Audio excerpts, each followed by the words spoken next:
Welcome to At Home with Music. I'm Leon Olguin. Cry Baby Cry is a fascinating song from the Beatles, and it's from their album known as The Beatles, and it's also known as the White Album.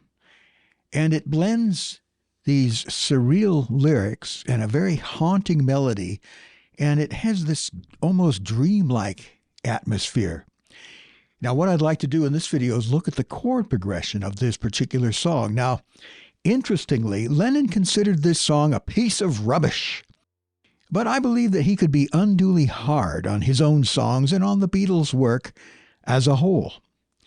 Now, I often find myself fascinated by the unusual chord progressions that Lennon occasionally employed. Well, McCartney too, but Lennon especially. And this song is a good example. Along with other songs like I Am the Walrus, a lot of people know that one. Lucy in the Sky with Diamonds features some interesting modulations. Or a song like Strawberry Fields Forever. Totally unpredictable progressions, but very interesting. I wanted to examine this particular song since it's perhaps a bit more obscure, if any Beatles song can be called obscure.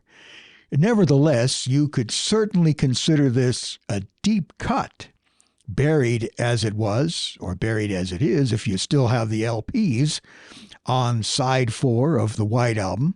It was not a hit song, was not released as a single, but I'd like to take a look at the chord progression for this particular song. Now, there are a few common musical things or musical type of progressions you won't find in this song, and there are a few uncommon things, very Lennon-like, that you will find.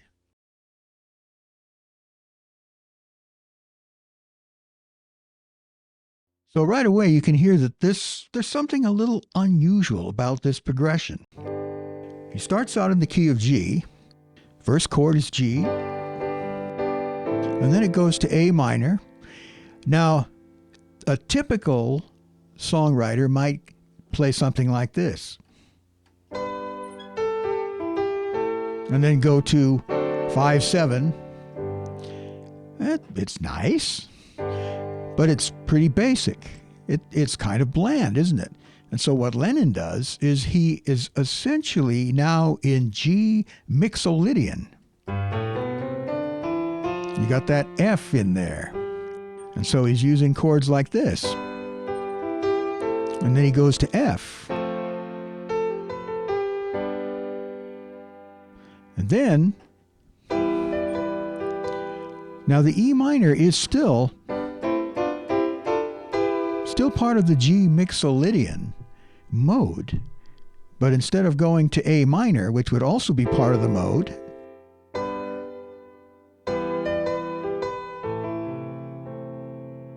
he goes to A7, or A, perhaps. And then instead of going from, this would be the 5 chord of the 5/7 chord, he goes back to F.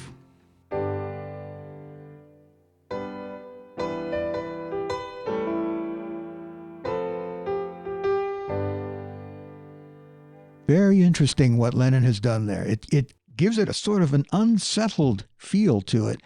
It is G mixolydian, sort of, but then that A7 almost makes it sound like it wants to be in regular G major, but then this is his cadence. Instead of, oh, I got a squeaky pedal down there. So now we have this. It's a little bit like Sing a Song of Sixpence.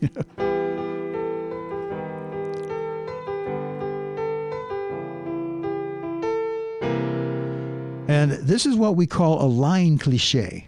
And in fact, during their time in India, the Beatles learned how to do finger picking, especially Lennon. And the singer-songwriter Donovan taught Lennon how to do some of these finger picking patterns. And so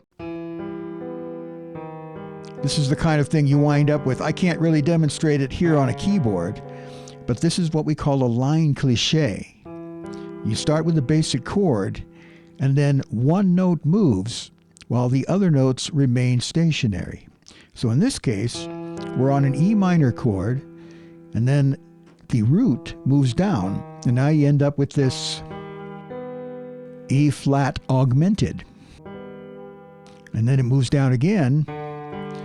Now you have G in second inversion, and then yet again, and this is sort of a form of C sharp half diminished. C sharp fully diminished would be. And so we have this line cliche.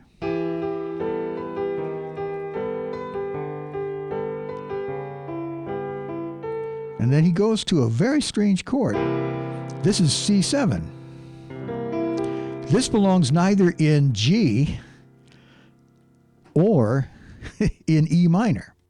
So it sounds like we're starting in E minor, using a line cliche, but then this C7 chord comes out of nowhere. And then we resolve to G. So we go from this chord that's not really part of the key, but it resolves to G major, but then we suddenly jump back to E minor. And now we're coming back to the chorus, Cry Baby Cry.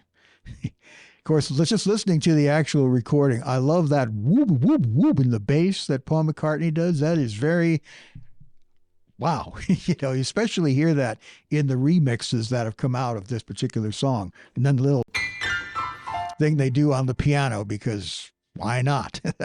Those are the kind of things the Beatles do. And of course, that little goofy thing on the piano comes in once, never comes back.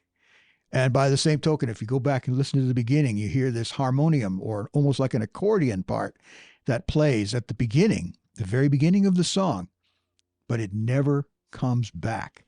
The Beatles were masters at doing these type of little things that appear in a song once, but never return. And it catches your ear, and it makes you think, wow, I got to go back and listen to that again. What in the heck was that?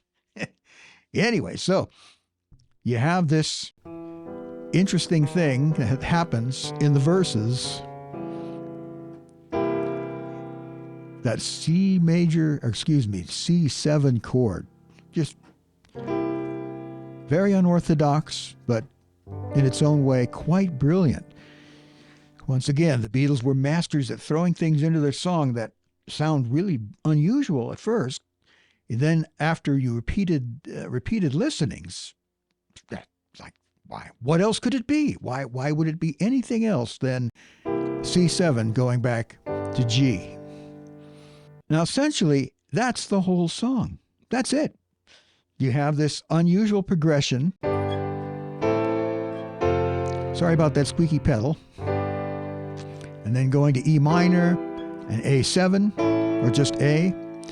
And then instead of going, well, that would just not work in the atmosphere that this song has. That pedal is driving me nuts. Okay, and then back to G. And then you have the line cliche.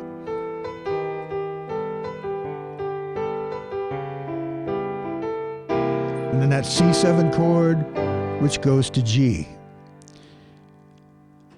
Essentially, that is the song. And then there's a thing that follows immediately on the album where you hear this.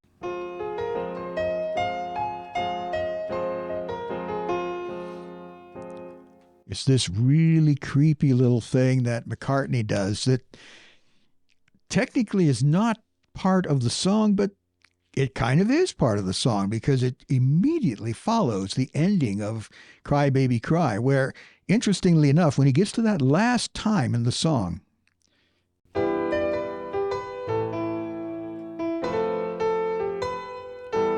he ends on E minor and the melody ends on A. So you have this strange thing at the end, this non-harmonic tone. And we'll talk more about non-harmonic tones in a future video. But it ends like that. And then you hear this, it sounds like a wrong note way down there, and then it just suddenly goes into, Can You Take Me Back? And then this in turn leads directly into obviously the strangest, and we're going to put this in quotes, song in the Beatles canon. There's a fancy word meaning all the stuff that the Beatles wrote and released, and even some of the stuff that they didn't release. The famous, or I should say infamous, Revolution 9. Now, not going to analyze that one. I don't know how I would even begin to approach that one. But I would encourage you, since I was only able to play little snatches of the song and give you the gist of it, go back and listen to it. There's a couple of versions of it on YouTube. I was playing you the 2018 remix of the song. Think about the atmosphere that is created by this strange chord progression, but very original. And once you listen to it a few times, it just starts to sound very natural. It's like, what else could it be? That's part of the magic of the Beatles music. You know, before the Beatles came along, everybody was playing. Not everybody, but there were a lot of songs where the chord progressions were very basic, very predictable, but they started throwing in all the other chords. A lot of it they were doing by instinct, and Paul McCartney was raised with a lot of the standards and more complex things, and they began to incorporate that into their own songwriting, along with unerring instinct in writing melodies that are memorable, that stand on their own, and lyrics that occasionally were rather obscure, or a song like this where there's a lot of imagery. Now, I'm not really talking about the lyrics of this particular song, but a lot of Lennon's lyrics are full of very vivid imagery and can be interpreted in different ways. Anyway, that's enough rambling about this song. It's always been an interesting one to me, just for its placement on the White Album, where it's leading up to this wild sound collage, and then after the sound collage comes this very sweet lullaby that is so out of character for Lennon that everybody thought that McCartney wrote it and sang it. But Lennon wrote it. It's a song called Good Night.